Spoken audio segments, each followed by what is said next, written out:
तो दोस्तों एक बार फिर स्वागत है आपका हमारे चैनल पर। मेरा नाम है वरुण और हम बात कर रहे हैं इंजीनियरिंग की। और अगर आप भी बनना चाह रहे हैं इंजीनियर या करियर बनाना चाह रहे हैं तो बिल्कुल सही जगह पे हैं।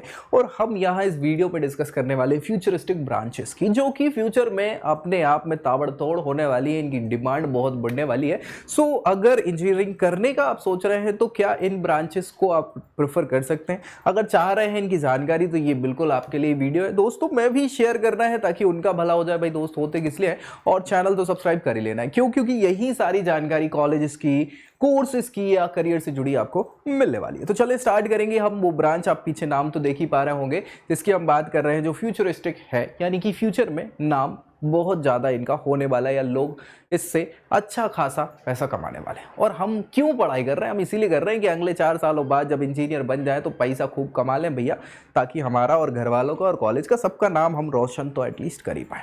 तो भैया चलिए देखें, मशीन लर्निंग की हम बात करेंगे। ये जो इंजीनियरिंग की ब्रांच है, स्पेशलाइजेशन है, सीएस के अंदर ही आती, कंप्यूटर साइंस के अंदर, लेकिन स्पेशलाइज्ड है ये पूरी की पूरी मशीन लर्निंग। अब आप कहोगे सर जब से देखो बचपन से लर्न कर रहे हैं और अभी भी क्या मशीन लर्निंग कर लेंगे, क्या फायदा हो जाएगा इससे? तो मशीन लर्निंग में यहाँ हम किसी मशीन को चलाने की बात नहीं कर रहे हैं कि हमें पर्टिकुलर ट्रैक्टर चलाना है या जेसीबी चलाना सीख रहे हैं। नहीं, वो बात नहीं है। यहाँ मशीन का मतलब है पर्टिकुलर कंप्यूटर की मशीन की बात चले। अब आप कहोगे सर ये कंप्यूटर सिखा रहे हो आप, तो हम खोल के कैबिनेट रख देंगे और उसको कैसे चलाते हैं वो भी, तो ये वो भी नहीं है। बिल्कुल हम सॉफ्टवेयर में मशीन लर्निंग की बात कर रहे हैं, एल्गोरिथम्स में अलग अलग, हाँ अलग अलग जो कि टेक्निक्स हैं इंजीनियरिंग की।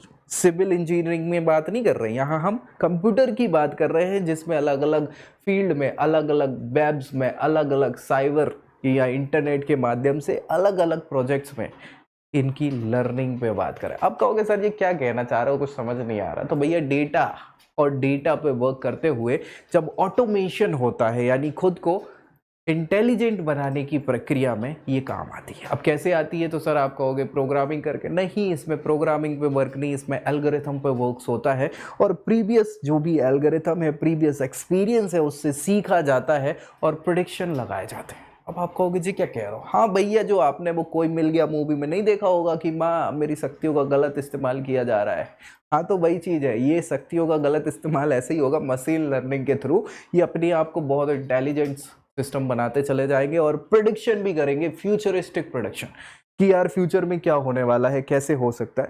तो वो कैसे करेंगे? इन एल्गोरिथम्स के बेसिस पे। और ये एल्गोरिथम्स कैसे आएंगे? मशीन लर्निंग के बेसिस पे। तो ये बहुत इंपॉर्टेंट ब्रांच जो है इंजीनियरिंग की होने वाली है, फ्यूचरिस्टिक ब्रांच इसको कहा जा रहा है। इसीलिए समझ गए भैया। चलो तो क्या है ये चीज़ें, इसके लिए बता दूं आपको कि इंजीनियरिंग का ये कोर्स है, अंडर ग्रेजुएशन 4 साल का कहलाता है और BE-BTech के नाम से भी जाना जाता है। अब इसमें 8 सेमेस्टर होते हैं और 8 सेमेस्टर में लगभग 40 के अराउंड सब्जेक्ट्स आपको पढ़ने होते हैं। उसके बाद समय भी इन्वेस्ट करेंगे, पैसा भी इन्वेस्ट करने के बाद इंजीनियरिंग की डिग्री हासिल करेंगे और इंजीनियर नाम लगा पाएंगे। तो भैया 10वीं कक्षा 12वीं कक्षा 12वीं पास करने के बाद अच्छे परसेंट लेकिन के आने के बाद ये एक बेसिक क्राइटेरिया होगा जिसके बाद एडमिशन आप कर सकते हैं। अब परसेंटेज के क्राइटेरियाज अलग अलग होते हैं, लेकिन 50% एक सेफेस्ट बोलते हैं कि जिसमें आप कुछ एग्जाम्स दे सकते हैं। मेरा हमेशा से मानना है कि ज़्यादा लेके आए, 70-75 लेके आए, ताकि कहीं से कोई समस्या ना रहे। ठीक है, अब क्या ऑप्शन है? ये तो बेसिक एलिजिबिलिटी। अब एडमिशन के लिए क्या किया जाए? सो एडमिशन के 2 तरीके हो सकते हैं। या तो आप एग्जाम दे दें, एंट्रेंस एग्जामिनेशंस के बेसिस पे आप एडमिशन ले सकते हैं। अदरवाइज परसेंट के बेसिस पे भी आप कुछ जगह मेरिट के बेसिस पे एडमिशन ले सकते हैं। लेकिन मेरिट के बेसिस पे क्या होता है कि ऑप्शंस कम हैं या अच्छे इंस्टीट्यूशंस के कम हैं। फिलहाल आप ऑप्शन जानना चाहते हैं अपनी प्रोफाइल पे बेस्ट क्या होगा, तो नीचे फॉर्म भी मिल जाएगा जिसके बेसिस पे जानकारी आप ले सकते हैं। तो अगर एंट्रेंस एग्जामिनेशंस दे रहे हैं तो भी 3 तरीके हो सकते हैं। नेशनल लेवल की एंट्रेंस एग्जामिनेशन, जिसमें आपको टॉपेस्ट इंस्टीट्यूशन IITs NITs या IIITs मिल सकते हैं। दूसरा फिर स्टेट लेवल के, जिसमें स्टेट के गवर्नमेंट प्राइवेट इंस्टीट्यूशन होते हैं जिनमें एडमिशन मिल जाएगा। और तीसरा होता है प्राइवेट इंस्टीट्यूशन, जो प्राइवेट यूनिवर्सिटीज़ है उनके खुद के एंट्रेंस एग्जामिनेशन होते हैं अच्छे अच्छे, और उनके बेसिस पे आप वहाँ एडमिशन ले सकते हैं। और फीस स्ट्रक्चर भी इन पे ही वेरी कर जाता है कि भाई सेंट्रल फंडेड है, स्टेट फंडेड है या प्राइवेट यूनिवर्सिटी, उनके हिसाब से आपकी फ़ीस स्ट्रक्चर अलग अलग हो सकते हैं। इसीलिए ये भी डिपेंड करता है कि आपका एडमिशन कहाँ हो रहा है। ये प्रक्रिया हमने डिस्कस कर ली। अब भैया 4 साल एडमिशन लिया, आप 4 साल पढ़ना है, 40 के करीब सब्जेक्ट्स आपको पढ़ने होंगे, जिसमें इंपॉर्टेंट आपको बहुत सारी चीज़ें, प्रोसेस कंट्रोल है, ऑटोमेशन के बेसिक्स हैं, मैथमेटिक्स तो इंपॉर्टेंट है ही, फिजिक्स भी पढ़ेंगे, रोबोटिक्स पढ़ेंगे, और यहाँ पे कंपोनेंट्स की जानकारी, सेंसर्स हो गया, वायरिंग हो गई, इन सारी चीज़ों को कंट्रोल पैनल्स वगैरह प्रोग्रामिंग के जरिए ये आपको पढ़ाई करवाई जाएगी, ताकि आप प्रॉपर आप मशीन लर्निंग में बहुत ही तेज तरीके से वर्क कर पाए और भाई उसमें माहिर हो पाए, प्रोफेशनल की तरह काम कर लें। क्या ये डिमांड में रहेगी ब्रांच? क्या लगता है मशीन लर्निंग जो स्पेशलाइजेशन है आपको डिमांडिंग लगती है कि नहीं लगती? देखो, मुझे इसलिए लगती है क्योंकि मैं तो भाई गाइड करता हूँ चीज़ों को, उस नज़रिए से देख रहा हूँ कि अगले 6 साल में क्या होने वाला है। आपके हो सकते हैं कि नज़रिए में भी कमजोरी हो, ठीक है, सो इस कारण से समझना है। लेकिन ये मान के चलिए आपकी आज हर दूसरा व्यक्ति फ़ोन जो इस्तेमाल करता है और उसमें बोलता है हेलो गूगल, या जो एप्पल वाले हैं सिरी को बार बार परेशान कर देते हैं, तो वो क्या कर रहे हैं? वो ऐसे ही तो वर्क कर रहे हैं मशीन लर्निंग पे, जो आपके ही कुछ डेटा को कलेक्ट करके आपको प्रेडिक्शंस दे देते हैं कि हाँ भैया इस टाइप की चीज़ आपके लिए बेस्ट हो सकती है, यहाँ ये हो सकता है, वहाँ फलाना, वहाँ डिमाका।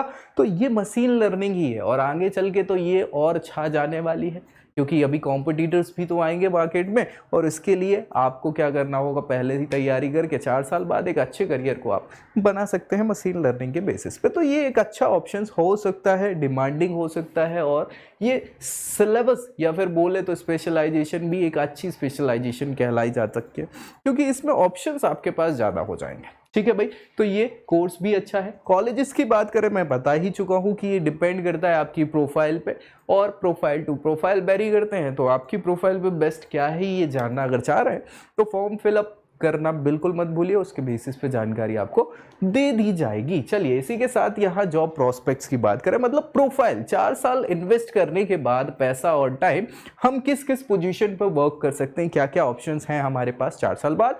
सो यहाँ जॉब प्रोस्पेक्ट्स में मशीन लर्निंग इंजीनियर जो इंपॉर्टेंट है, डेटा साइंटिस्ट जो दूसरी इंपॉर्टेंट चीज है, NLP साइंटिस्ट, हाँ, ये नेचुरल लैंग्वेज प्रोसेसिंग है, और इस पे वर्क करना ही इंपॉर्टेंट है मशीन लर्निंग में, क्योंकि इसी के बेसिस पे तो प्रोसेसिंग होनी है, एल्गोरिथम्स क्रिएट होने हैं, और उसके बेसिस पे प्रोडक्शन चल रहे हैं। सो ये साइंटिस्ट, NLP साइंटिस्ट भी एक अच्छी पोजीशन हो सकती है इन फ्यूचर के लिए।